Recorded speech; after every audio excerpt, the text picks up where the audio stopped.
Hi guys, back to back my channel. আবার নতুন recipe নিয়ে তোমাদের কাছে চলে এসেছি।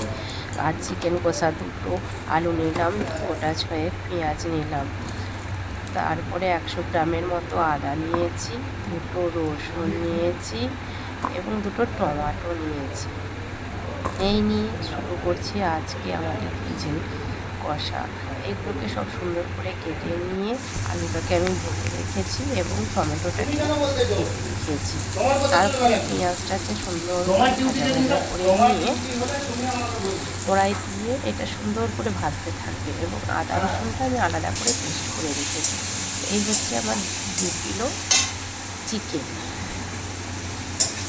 তার সাথে আমি নিয়ে নিয়েছি 2 চামচ লঙ্কা গুঁড়ো, 1 চামচ হলুদ গুঁড়ো, নুন, গোলমরিচ, লং, এলাইচি সব অল্প অল্প করে আমি নিয়ে রেখেছি।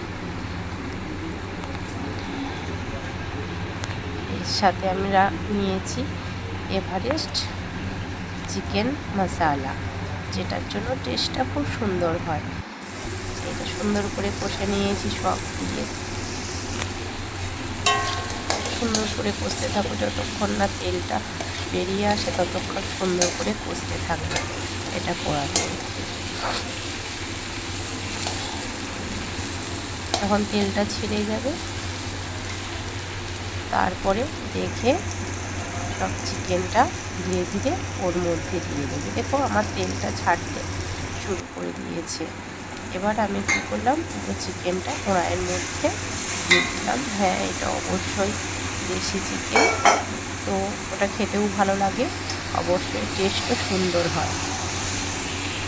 দিয়ে এটা সুন্দর করে নাড়িয়ে দিলাম। নুনটা লঙ্কাটা আপনাদের টেস্ট অনুসারেই দেবেন, কারণ সবার কেউ ঝাল খেতে ভালোবাসে, কেউ ঝাল কম খায়, তাই আমি বললাম না, জাস্ট বলেছি 2 চামচ লঙ্কা, 1 চামচ হলুদ গুঁড়ো, এবং ওটা আপনাদের টেস্ট অনুসারেই নেবেন। এটাকে সুন্দর করে কষে নেবেন, কারণ একটু দেশি মুরগটা কষার জন্য অনেকটা টাইমও লাগে, চট করে কষা হয়ে যায় না।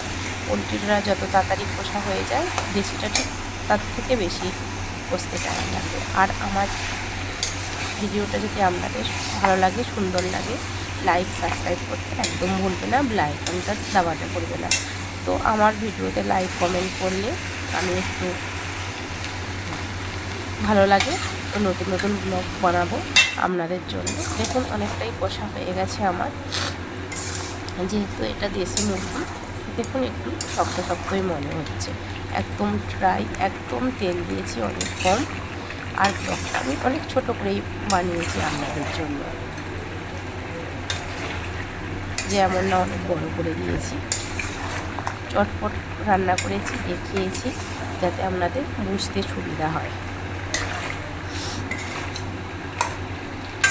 তো এইভাবে দেখে পরিবেশন করুন, দেখবেন খুব ভালো লাগবে। আপনারাও ট্রাই করুন, অবশ্যই কমেন্টে জানাবেন যে জিনিসটা কেমন হয়েছে। Thank you friend.